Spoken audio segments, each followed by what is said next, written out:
¿Cuántas veces has empezado algo con todas tus fuerzas y sin saber exactamente cuándo ni cómo lo has dejado a medias? No la lista de la compra, no ese libro que perdiste en el cajón de la mesilla. Hablamos del gimnasio que duró 3 semanas en enero, del propósito de comer mejor que se fue apagando como una vela en corriente, de la promesa que te hiciste a ti misma, esa que susurraste con una convicción que sentiste en los huesos y que sin embargo se deshizo sin que nadie la empujara. ¿Por qué ocurre eso? Porque las personas que más desean cambiar, las que más lo intentan, las que llenan libretas de propósitos y se van a dormir con la determinación encendida, son muchas veces las que menos terminan lo que empiezan. Esa pregunta no es retórica. Esa pregunta tiene una respuesta biológica, celular, escrita en la arquitectura misma de tu cerebro. Y si te vas ahora sin escucharla, algo en tu vida seguirá exactamente igual. No porque seas débil, no porque carezcas de voluntad, sino porque nadie te enseñó cómo funciona realmente el motor que hay dentro de ti. Quédate. Porque lo que viene a continuación podría ser la primera vez que alguien te explique lo que de verdad está pasando ahí dentro. Piensa en ayer por la mañana, sonó el despertador quizás 2 veces, quizás 3. Abriste los ojos en esa habitación que conoces de memoria, la misma luz entrando por la misma rendija de la persiana, el mismo olor a café que alguien ya puso en marcha. Te levantaste, o mejor dicho, dejaste que tu cuerpo se levantara, porque en ese momento tú, la parte consciente de ti, todavía no había llegado del todo. Fuiste al baño, seguiste la misma ruta de siempre por el pasillo. ¿Desayunaste lo de siempre o te saltaste el desayuno como siempre? Cogiste el teléfono antes incluso de decirte buenos días a ti misma. Y en algún momento de esa mañana, quizás mientras esperabas que hirviera el agua, o mientras el autobús tardaba, o mientras alguien en casa te hablaba. ¿Y tú asentías? ¿Pensaste? Hoy sí. Hoy empiezo. O más bien, pensaste en ese hábito que llevas posponiendo semanas, ese cambio que sabes que necesitas y sentiste ese chispazo familiar, ese arranque que conoces bien, el mismo que ya has sentido antes. Y luego lo de siempre. Eso que ocurre no es un fallo de carácter, es neurobiología.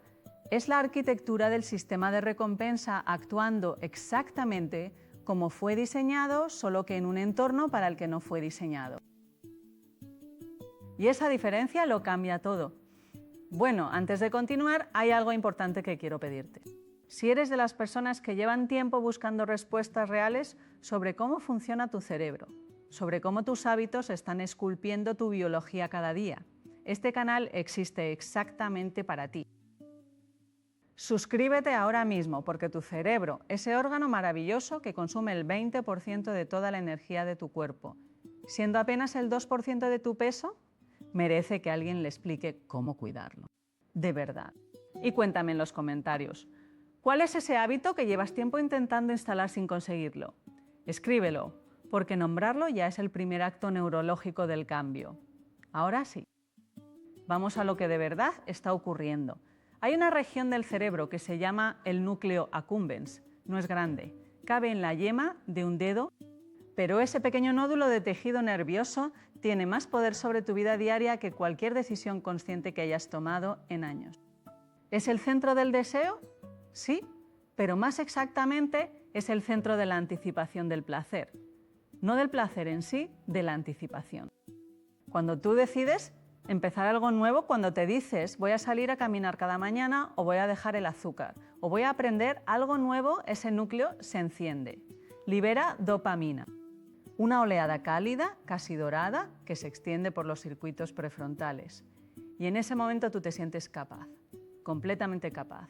Esa sensación es real, no es ilusión. Es química cerebral en plena acción. El problema, quiero decir, el verdadero problema, es lo que viene después. Esa oleada de dopamina no está respondiendo al hábito, está respondiendo a la novedad del propósito, al futuro imaginado. Y en cuanto ese futuro deja de ser nuevo, en cuanto el tercer día de gimnasio ya no tiene el brillo del primero, el núcleo accumbens empieza a buscar otra fuente de anticipación, algo más nuevo, algo que vuelva a encender esa chispa.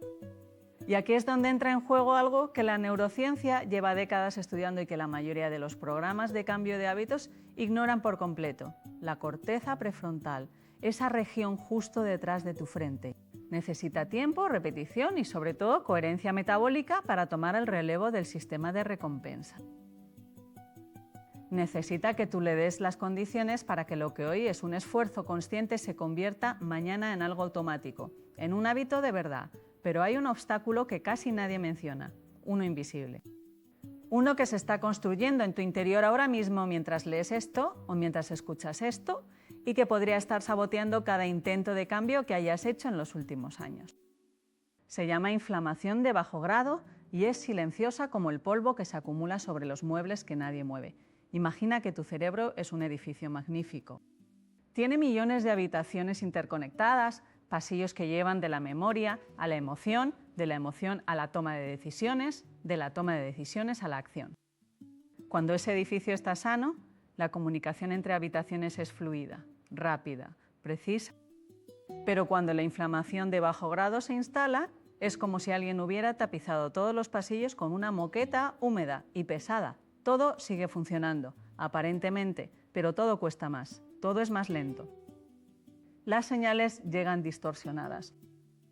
Y la corteza prefrontal, esa que necesitarías para sostener la disciplina y convertir el esfuerzo en rutina, trabaja con una eficiencia reducida que tú no percibes conscientemente, pero que sientes como cansancio mental, como falta de fuerza de voluntad, como esa sensación de que quieres pero no puedes.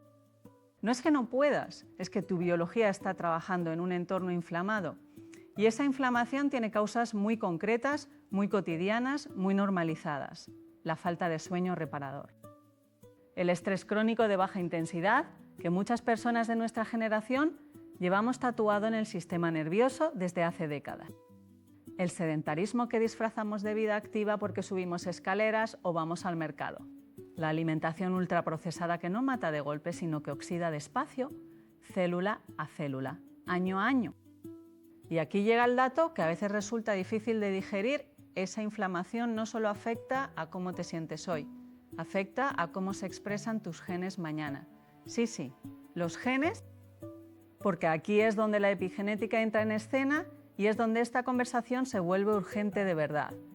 Durante décadas vivimos con la idea de que nacíamos con un destino biológico escrito de antemano. Si tu madre tuvo problemas de memoria, los tendrías tú. Si tu padre envejeció con el cuerpo rígido y la mente borrosa. Ese sería tu camino, la genética como sentencia. Como una carta que ya venía cerrada y firmada antes de que llegaras al mundo. Pero la ciencia, la neurociencia y la epigenética de las últimas 3 décadas han demolido esa idea con una precisión que debería hacerte sentir algo parecido a la libertad. Escucha esto con atención, tienes aproximadamente 23.000 genes. Pero en cualquier momento dado, solo una fracción de ellos está activa. El resto está silenciado, dormido, esperando. ¿Y qué genes se encienden y qué genes se apagan? Depende, en una proporción que los científicos siguen ampliando con cada nuevo estudio, de lo que tú haces con tu cuerpo y tu mente cada día, lo que comes, cuánto duermes, si te mueves o no te mueves, cómo gestionas el estrés, si tienes vínculos afectivos profundos o vives en el aislamiento emocional que muchas personas mayores de 50 años normalizan sin saber cuánto les está costando biológicamente. Todo eso deja marcas en tu ADN. No en la secuencia, no en las letras del código, sino en los interruptores que deciden si esas letras se leen o no. Esas marcas se llaman marcas epigenéticas y son reversibles. Eso es lo extraordinario. ¿Eso es lo que cambia todo? Tus hábitos de hoy están escribiendo la expresión génica de tu cerebro de mañana. Cada decisión cotidiana, cada lección aparentemente pequeña, es una instrucción que le mandas a tu biología. ¿Por qué entonces no terminamos lo que empezamos? Porque el cerebro humano, ese prodigio de 100.000 millones de neuronas conectadas por unos 100 billones de sinapsis, fue diseñado para la eficiencia, no para la virtud. Fue diseñado para conservar energía. Para repetir lo que ya conoce porque lo conocido es seguro, para resistir lo nuevo porque lo nuevo en la sabana africana de hace 200.000 años podía significar peligro. Y ese cerebro antiguo convive dentro de ti con una corteza prefrontal modernísima que quiere crecer, aprender, cambiar, mejorar. Esa tensión entre los dos sistemas no es un defecto, es la condición humana. Pero si no la entiendes, si no sabes cómo funciona ese conflicto interno, lo vivirás toda la vida como una batalla entre la voluntad y la debilidad, culpándote de algo que en realidad es neurobiología pura. Quiero contarte algo, una historia breve sobre una mujer a la que llamaremos Elena. Tiene 62 años, vive en un piso en el centro de una ciudad española. Tiene 2 hijos adultos, una pensión ajustada y una salud que, si le preguntas, ella describirá como regular. Elena lleva años queriendo caminar más, comer mejor, dormir a horas decentes. Lo ha intentado muchas veces. Cada enero, cada cumpleaños, cada vez que ha ido al médico y le han dicho que los triglicéridos suben, que la tensión no baja, que habría que moverse más. Elena no es vaga. Elena es una mujer que crió a 2 hijos prácticamente sola, que trabajó durante 30 años en un comercio de pie 8 horas diarias, que cocinó, limpió, sostuvo y aguantó con una fortaleza que asombraría a cualquiera que la conociera. Pero Elena no terminó ninguno de esos propósitos de salud, no porque no quisiera, sino porque nadie le explicó que su cerebro, después de décadas de estrés crónico sostenido, tenía el sistema de recompensa funcionando a media potencia, que sus niveles de dopamina basal estaban tan deprimidos que cualquier esfuerzo nuevo le costaba el doble que a alguien que había vivido con menos carga, que la inflamación silenciosa que llevaba años instalada en su organismo estaba apagando los genes que producen el factor neurotrófico derivado del cerebro, esa proteína que los neurocientíficos llaman a veces el fertilizante del cerebro porque hace crecer nuevas conexiones neuronales. Sin esa proteína, sin ese factor neurotrófico, los nuevos hábitos no echan raíces, se plantan, crecen un poco y luego se secan. No porque la tierra sea mala, sino porque la tierra no tiene el riego necesario para sostenerlos. Elena, 3 años después, tiene un diagnóstico de deterioro cognitivo leve. Su hija mayor, que tiene 40 años y 2 hijos pequeños, está reorganizando su vida para acompañarla en las citas médicas. El marido de esa hija lleva meses trabajando horas extra para cubrir los gastos adicionales. Los nietos de Elena sienten que su madre está más lejos, más cansada, más ausente. El coste de no haber entendido la biología de Elena a tiempo no lo está pagando solo Elena. Lo está pagando toda una red de personas que la quieren, personas que ahora tienen menos tiempo, menos energía y más miedo. ¿Por qué los que más lo intentan caen más lejos? Porque intentarlo sin entender el mecanismo es como querer encender una chimenea sin saber que la leña está mojada. El esfuerzo es real, el fracaso también. Pero la causa está en la leña, no en la persona que sostiene la cerilla. Y aquí es donde la conversación se pone urgente. Porque si tú tienes más de 50 años, si llevas décadas acumulando estrés, si duermes mal con cierta regularidad, si tu alimentación tiene más convenientes que nutritivos, si pasas más horas sentada que movimiento, tu cerebro está en este momento en un proceso que los neurocientíficos llaman compresión sináptica. Las sinapsis, esas uniones entre neuronas donde ocurre todo el pensamiento y toda la memoria, se van haciendo menos densas, menos eficientes, no de golpe, despacio, año a año. Y lo que más nos debería inquietar no es que ese proceso ocurra, porque ocurre en todos los cerebros, sino que la velocidad a la que ocurre depende en una proporción enorme de los hábitos cotidianos. De la epigenética en acción. Los estudios con neuroimagen, esas imágenes del cerebro en tiempo real que han revolucionado la neurociencia en las últimas 2 décadas, muestran algo que resulta a la vez inquietante y esperanzador. 2 personas de la misma edad biológica pueden tener cerebros que difieren en décadas de envejecimiento funcional. Una con la corteza prefrontal brillando en los escáneres como un cerebro de 40 años. La otra con una actividad apagada, lenta, característica de un cerebro de 75. ¿La diferencia? No los genes con los que nacieron, sino los hábitos con los que vivieron. Esto no es metáfora, esto es resonancia magnética funcional, esto es medible, visible, reproducible en laboratorios de todo el mundo. ¿Y entonces por qué nunca terminas lo que empiezas? Porque nadie te dijo que empezar un hábito nuevo sin preparar primero el terreno biológico es como intentar hacer crecer un jardín en cemento. La intención está, la semilla está, pero el sustrato no está preparado. Y la buena noticia, la noticia que hace que esta conversación merezca todo el tiempo que le estás dedicando, es que el sustrato se puede preparar. El cemento se puede romper. La leña mojada se puede secar. Vamos a hablar de cómo. El primer elemento que cambia la ecuación no es el que la mayoría esperaría. No es la fuerza de voluntad, no es la motivación. No es siquiera el hábito en sí, es el sueño. Sí, el sueño. Ese acto que la modernidad ha convertido en un signo de debilidad o de pereza y que la neurociencia considera quizás el hábito más poderoso de todos los que existen. Durante el sueño profundo, en esas fases lentas de ondas delta que ocurren sobre todo en las primeras horas de la noche, el cerebro activa un sistema que no tiene equivalente en la biología, el sistema linfático. Ese sistema es, sin exageración, el servicio de limpieza del cerebro. Una red de canales que solo se abre completamente durante el sueño profundo y que drena los residuos metabólicos que se han acumulado durante el día. Entre esos residuos está la proteína beta-amiloide, la misma que cuando se acumula en exceso durante años de sueño insuficiente forma las placas que los neurólogos asocian con el Alzheimer. No es alarmismo, es anatomía. Es fisiología del sueño aplicada a la realidad de millones de personas que llevan décadas durmiendo menos de lo que su cerebro necesita. Dormir entre 7 y 9 horas de sueño de calidad, con las fases completas, no es un lujo. Es la higiene cerebral más fundamental que existe.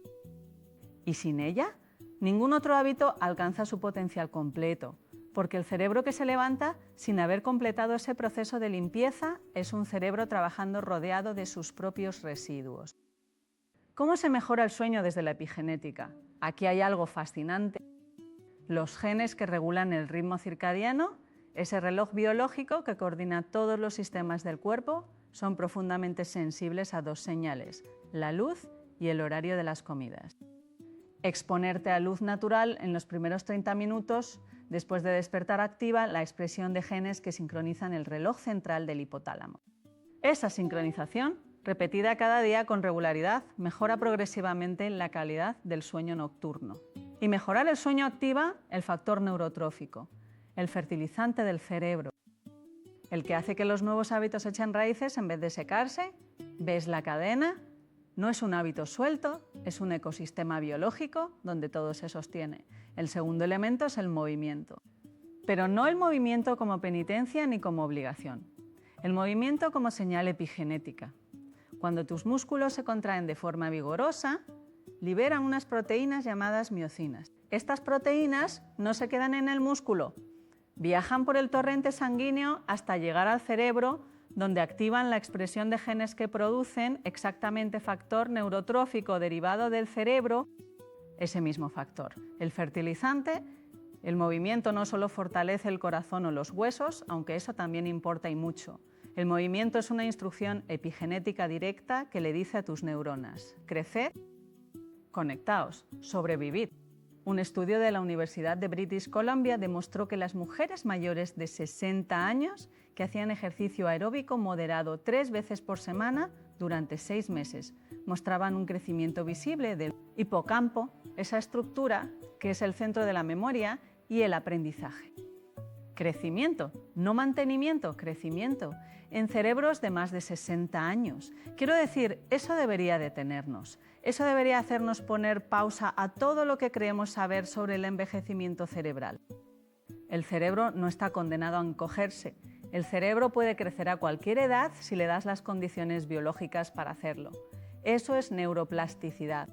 Eso es epigenética en acción real, medible, visible en escáner. Y si quieres ir más allá de este vídeo y tener todo esto sistematizado de forma práctica, hay algo que he creado específicamente para ti. En la descripción encontrarás un pack de 3 libros digitales: Reprograma, Dominio y El Protocolo. Juntos forman una guía completa para entender y aplicar estos principios biológicos en tu vida cotidiana, paso a paso. Los 3 por solo $25, pensados para quien quiere dejar de intentarlo a ciegas y empezar a hacerlo con la biología de su lado. Pero sigamos, porque todavía queda lo más concreto. ¿Qué tipo de movimiento necesita exactamente tu cerebro y cómo empezar sin que el cerebro antiguo lo sabotee? ¿Pero qué tipo de movimiento? Aquí la ciencia es clara y también compasiva. No hace falta correr una maratón, no hace falta apuntarse a un gimnasio caro ni levantar pesas que no corresponden a tu articulación. lo que la investigación señala una y otra vez como el umbral mínimo eficaz para activar esa cascada epigenética de beneficios cerebrales. Es 30 minutos de movimiento, que eleve tu frecuencia cardíaca por encima del 50% de tu máximo, 5 veces por semana. Una caminata a paso vivo, un baile en el salón con la música que más te guste, una clase de natación, una bicicleta estática mientras escuchas algo que te apasione. El movimiento no tiene que ser perfecto para ser transformador, tiene que ser regular.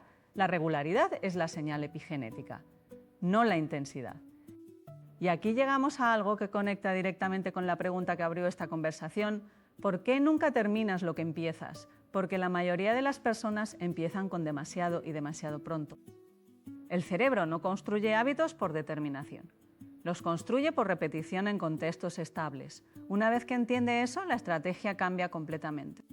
Los neurocientíficos que estudian la formación de hábitos, investigadores como Wendy Wood en la Universidad de California del Sur, han demostrado algo que parece contradictorio, pero que tiene una lógica biológica perfecta. Los hábitos que más duran no son los que empiezan con más fuerza. Son los que empiezan siendo tan pequeños que el cerebro no los percibe como una amenaza. ¿Recuerdas el cerebro antiguo que mencionamos antes? Ese que resiste el cambio porque lo nuevo puede ser peligro. Bien, cuando tú empiezas un hábito con una intensidad enorme, con una hora de gimnasio diaria, con una dieta radical, con una transformación total, ese cerebro antiguo se activa. Detecta la amenaza del cambio. Moviliza todo su arsenal de resistencia y gana. Casi siempre gana. Pero cuando empiezas con algo tan pequeño que casi da vergüenza llamarlo hábito, con 2 minutos de movimiento, con una fruta al día, con apagar la pantalla 10 minutos antes de dormir, el cerebro antiguo no lo detecta. Como amenaza, lo deja pasar y en ese espacio diminuto que ha dejado pasar, la corteza prefrontal empieza a tejer el patrón, sinapsis a sinapsis, día a día. 2 minutos se convierten en 5, 5 en 15, 15 en 30. No por esfuerzo de voluntad, sino porque la vía neuronal ya existe, ya está desbrozada y el cerebro prefiere seguir un camino conocido que crear uno nuevo. Eso es exactamente lo que la neurocientífica Nazaret Castellanos describe cuando habla del cerebro como escultor y como escultura al mismo tiempo. Cada hábito que repites con regularidad esculpe literalmente la arquitectura de tus redes neuronales. Y cada red neuronal que se consolida hace que el siguiente hábito sea más fácil de instalar, porque el cerebro ya tiene el andamiaje, porque los que más lo intentan caen más lejos, porque intentan construir el piso 20 sin haber puesto los cimientos, y los cimientos del cambio real son biológicos antes de ser conductuales. Hay un tercer elemento que la ciencia sitúa entre los más poderosos modificadores epigenéticos de todos. Y es el que más se subestima en nuestra generación, la generación que aprendió que las emociones se gestionan en silencio, que el dolor se aguanta, que la vulnerabilidad es una forma de debilidad. Se trata del vínculo social. La soledad, el aislamiento emocional real o percibido, activa en el cuerpo una cascada inflamatoria que los investigadores de la Universidad de Chicago han documentado con una precisión que resulta perturbadora. No estamos hablando de tristeza o melancolía. Estamos hablando de marcadores inflamatorios en sangre, de activación de genes proinflamatorios, de un perfil epigenético que se parece más al de alguien bajo estrés crónico severo que al de alguien descansado y sano. La soledad es inflamatoria. No metafóricamente, bioquímicamente. Y en personas mayores de 55 años, que es exactamente el grupo que más probabilidad tiene de vivir situaciones de aislamiento, jubilación, hijos que se van, parejas que enferman o fallecen. Ese impacto epigenético se multiplica. ¿Qué hace el vínculo social desde la biología? Activa los circuitos de oxitocina, esa hormona que la gente llama de forma simplificada la hormona del amor, pero que en realidad es un modulador epigenético de enorme potencia. La oxitocina reduce la expresión de genes inflamatorios, aumenta la expresión de genes relacionados con la reparación celular. Activa la vía del nervio vago, ese maravilloso nervio que conecta el cerebro con casi todos los órganos del cuerpo y que es uno de los reguladores más potentes del sistema inmune y del sistema nervioso autónomo. Exacto, exacto. El contacto humano real, una conversación profunda, un abrazo largo, el acto de sentirte vista y escuchada, no es un añadido emocional a la salud, es salud celular, es epigenética pura. Y esto tiene una implicación directa sobre los hábitos. Las personas que intentan cambiar solas, sin un entorno social que sostenga ese cambio, tienen tasas de abandono significativamente más altas que las que cambian en comunidad. No porque el grupo les dé motivación, aunque eso también ocurre, sino porque la presencia de vínculos activos reduce la inflamación, aumenta la oxitocina y esa combinación química hace que la corteza prefrontal trabaje con más eficiencia, que el sistema de recompensa sea más sensible, que el umbral del esfuerzo sea literalmente más bajo. El hábito es más fácil en compañía porque la biología de la compañía es diferente a la biología de la soledad. No es poesía, es neuroinmunología. Bien, hay un cuarto elemento que quiero traerte y que en el contexto de esta conversación tiene una relevancia especial. Se llama atención plena, o más precisamente, el entrenamiento de la atención. Mira, bueno, mejor dicho, observa esto. La mayoría de las personas que no terminan lo que empiezan no lo abandonan en un momento de debilidad consciente, lo abandonan en el piloto automático. En ese estado en que el cerebro, para ahorrar energía, delega la conducta a los ganglios basales, esas estructuras profundas que almacenan los hábitos antiguos y los ejecutan sin consultar a la corteza prefrontal. Cuando estás en piloto automático no decides, reproduces, y lo que reproduces son los patrones más consolidados, los más antiguos, los que llevan más años tallados en tus redes neuronales. Los que empezaron cuando eras joven, cuando el cerebro era más plástico, cuando los hábitos se instalaban con más facilidad porque había más fertilizante neurotrófico y menos inflamación. El entrenamiento de la atención, lo que en los estudios científicos se llama mindfulness, aunque esa palabra ya tiene tanto ruido alrededor que casi prefiero llamarla entrenamiento del foco consciente. Interrumpes piloto automático, no de forma mágica, de forma neurológica. Estudios de resonancia magnética, como los realizados en el Hospital General de Massachusetts, han documentado que 8 semanas de práctica diaria de entre 8 y 12 minutos de atención plena producen cambios mesurables en la densidad de materia gris de la corteza prefrontal. Más densidad, más grosor cortical, más capacidad para tomar decisiones conscientes en vez de reproducir automatismos. Y aquí está el cierre de la cadena. Más corteza prefrontal funcional significa más capacidad para sostener un hábito más allá del primer entusiasmo. Significa poder decirte a ti misma en ese momento del tercer miércoles en que el cansancio te dice que hoy no, hoy sí. No porque tengas más voluntad, sino porque tienes más biología a tu favor, 8 minutos al día.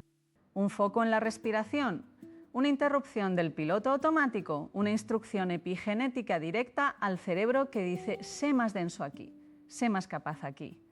¿Por qué nunca terminas lo que empiezas? Esa pregunta lleva resonando desde el principio de esta conversación. Y ahora, después de todo lo que hemos recorrido juntas, la respuesta empieza a tener una forma diferente. No la forma de la culpa ni de la debilidad. La forma de la biología que no entendías. La forma de un cerebro que no tenía las condiciones para sostenerse. Y aquí quiero añadir algo que raramente se dice en los espacios donde se habla de hábitos y cambio personal, porque suele incomodar, pero que la ciencia respalda con una evidencia que ya no podemos ignorar. La alimentación es epigenética pura. Lo que comes cada día no solo nutre o envenena tu cuerpo en el sentido metabólico convencional. Lo que comes cada día activa o silencia genes, inflamatorio o antiinflamatorio. Neuroprotector o neurodegenerativo, la elección está en el tenedor, literalmente. La dieta mediterránea es el patrimonio cultural que muchas de las personas que escuchan esto tienen en la memoria de su infancia, en los guisos de sus madres y sus abuelas. Resulta que no es solo tradición culinaria, es el patrón alimentario con mayor respaldo científico en la literatura de epigenética cerebral. Los ácidos grasos omega 3 del pescado azul, los polifenoles del aceite de oliva virgen extra, los antioxidantes de las verduras de hoja oscura, los flavonoides de las legumbres, todo ese universo de compuestos actúa. directamente sobre los interruptores epigenéticos que deciden qué genes se leen en tus neuronas. Un estudio publicado en la revista Neurology siguió a más de 28.000 personas durante más de una década. Las que seguían un patrón de alimentación mediterráneo tenían un riesgo de deterioro cognitivo significativamente menor que las que no lo seguían. No marginalmente menor, significativamente. No es el superalimento de moda. No es el suplemento de última generación, es el plato de lentejas con verduras, es la sardina en aceite, es el puñado de nueces y el vaso de agua. Es recuperar lo que las abuelas sabían sin saber que lo sabían. Y hay algo más que quiero traer a esta conversación sobre la alimentación y la epigenética que pocas veces se menciona, el horario. No solo qué comes, sino cuándo comes. Los genes del ritmo circadiano, esos que mencionamos antes al hablar del sueño, también regulan el metabolismo. Comer dentro de una ventana de entre 8 y 10 horas, lo que los investigadores llaman alimentación restringida en el tiempo. Sincroniza el reloj biológico periférico de cada célula con el reloj central del hipotálamo. Esa sincronización mejora la sensibilidad a la insulina, reduce la inflamación sistémica y activa genes de longevidad como las sirtuinas, esas proteínas que los investigadores del envejecimiento saludable llevan décadas estudiando con un entusiasmo que es contagioso.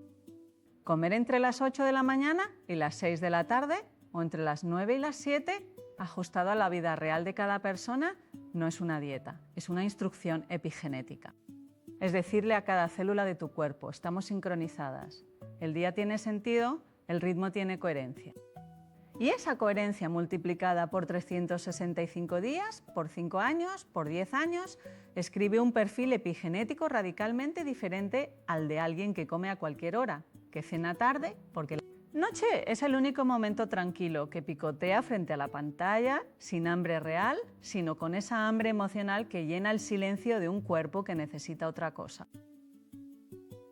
Volvamos un momento a Elena, esa mujer de 62 años de la que hablamos antes, la que lo intentó muchas veces y nunca lo logró. ¿Qué le habría cambiado la vida si alguien le hubiera explicado esto hace 10 años?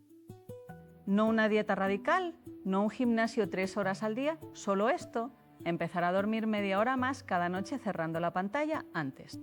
Salir a caminar 20 minutos después del desayuno con una vecina que también quisiera acompañarse. Comer más o menos a las mismas horas, recuperando ese ritmo que su cuerpo de joven conocía bien. 8 minutos cada mañana sentada en silencio, respirando, interrumpiendo el piloto automático. 4 hábitos diminutos, 4 instrucciones epigenéticas cotidianas. 4 conversaciones con su biología en vez de 4 batallas contra su fuerza de voluntad. ¿Habría evitado el deterioro cognitivo con certeza? La ciencia no puede hacer esa promesa absoluta. Pero la ciencia sí puede decir, con una solidez que ya no admite debate, que esas 4 instrucciones habrían reducido su inflamación, aumentado su factor neurotrófico, mejorado la conectividad sináptica de su hipocampo y modificado la expresión de genes asociados al envejecimiento cerebral. El destino no estaba escrito, el destino se estaba escribiendo cada día, cada lección, cada noche sin dormir bien, cada mañana sin moverse, cada comida procesada frente a la televisión, cada semana sin una conversación real que le hiciera sentir que importaba. ¿Por qué los que más lo intentan caen más lejos? Porque intentan cambiar la conducta sin cambiar primero el sustrato biológico que sostiene la conducta. Es como querer escribir en un papel que ya está saturado de tinta. Las palabras no caben. No porque no hayas aprendido a escribir, sino porque el papel necesita secarse primero. Hay una última cosa que quiero traerte antes de que terminemos esta conversación. Y es quizás la más importante de todas, la que cambia la pregunta entera. Hemos hablado de sueño, movimiento, vínculo social, atención y alimentación como si fueran 5 cosas separadas, pero no lo son, son 5 ángulos del mismo prisma.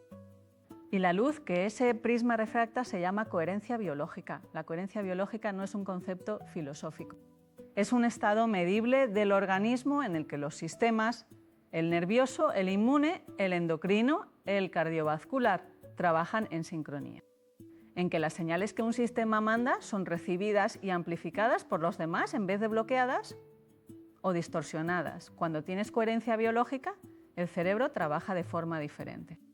No mejor en el sentido de más rápido o más brillante, sino más integrado, más capaz de sostener el esfuerzo sin agotarse, más capaz de construir patrones nuevos sin abandonarlos al tercer día, más capaz de sentir que quieres y de actuar como alguien que quiere. Y la coherencia biológica no se alcanza con un solo hábito por separado, se construye en la intersección de todos ellos. El sueño mejora cuando te mueves, el movimiento es más eficaz cuando duermes bien, la alimentación sincroniza el reloj biológico, que mejora el sueño, que mejora el estado cognitivo, que hace más fácil comer bien y moverse.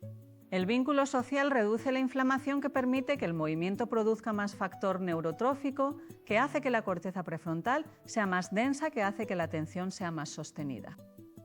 Todo se sostiene mutuamente, o todo se hunde mutuamente. Por eso cuando una persona dice no sé por qué nunca termino lo que empiezo, la respuesta honesta es que probablemente está intentando cambiar un hilo sin ver el tejido entero. Está jalando de un cabo sin entender que ese cabo está entretejido con todos los demás. El cambio real, el duradero, el que se escribe en la epigenética con tinta que no se borra con facilidad, no viene de más fuerza de voluntad, viene de más coherencia biológica, de preparar el terreno, de dar al cerebro las condiciones que necesita para que el nuevo hábito encuentre donde echar raíces. Y eso sí que está en tus manos, completamente en tus manos, ahora mismo, con lo que tienes, con los años que tienes, con el cuerpo que tienes, porque la neuroplasticidad no tiene fecha de caducidad, el cerebro no deja de poder cambiar en algún cumpleaños señalado. La epigenética no cierra su libro de instrucciones cuando cruzas los 60 ni los 70. Los estudios con adultos mayores de 75 años que empezaron nuevos hábitos de sueño, movimiento y atención muestran cambios mesurables en la estructura y función cerebral en cuestión de semanas o meses. Semanas, no años, no décadas. Semanas de instrucciones coherentes le dan al cerebro señales suficientes para empezar a reescribir lo que se había escrito en descuido. El cuerpo siempre escucha, siempre, a cualquier edad, en cualquier condición. El cuerpo está esperando con una paciencia que su propietaria muchas veces no tiene, que le digan qué hacer, que le den las señales correctas, que lo traten no como una máquina que se rompe y se repara, sino como lo que es. El hogar más sofisticado, más adaptable, más extraordinariamente fiel que nadie tendrá jamás. Ese hogar que llevas décadas habitando merece que lo conozcas de verdad. Merece que le des las condiciones para florecer, no en teoría, sino hoy, mañana, el martes que viene, ese día cualquiera en que el despertador suene y tú tengas, quizás por primera vez, una razón biológica real para levantarte 5 minutos antes y sentarte un momento en silencio antes de que el mundo reclame todo lo que eres. ¿Por qué nunca termines lo que empiezas? Porque hasta hoy nadie te había explicado que el problema nunca fuiste tú, que la solución tampoco es solo tú, que entre tu intención y tu acción hay un universo biológico que necesita ser preparado, nutrido, respetado y comprendido. Y ese universo, ese cerebro tuyo de 1000 formas, ese cuerpo que ha aguantado décadas de poco sueño y mucho estrés y demasiada soledad y no suficiente movimiento. Ese cuerpo que ha cargado con lo tuyo y con lo de todos, todavía tiene la capacidad de escribir un capítulo diferente. El capítulo que empieza esta noche con media hora más de sueño, el que empieza mañana con 20 minutos de caminata en compañía. El que empieza esta semana con 8 minutos de silencio al despertar y un plato de comida real a una hora coherente, pequeño, sostenido, biológicamente preparado y esta vez quizás terminado.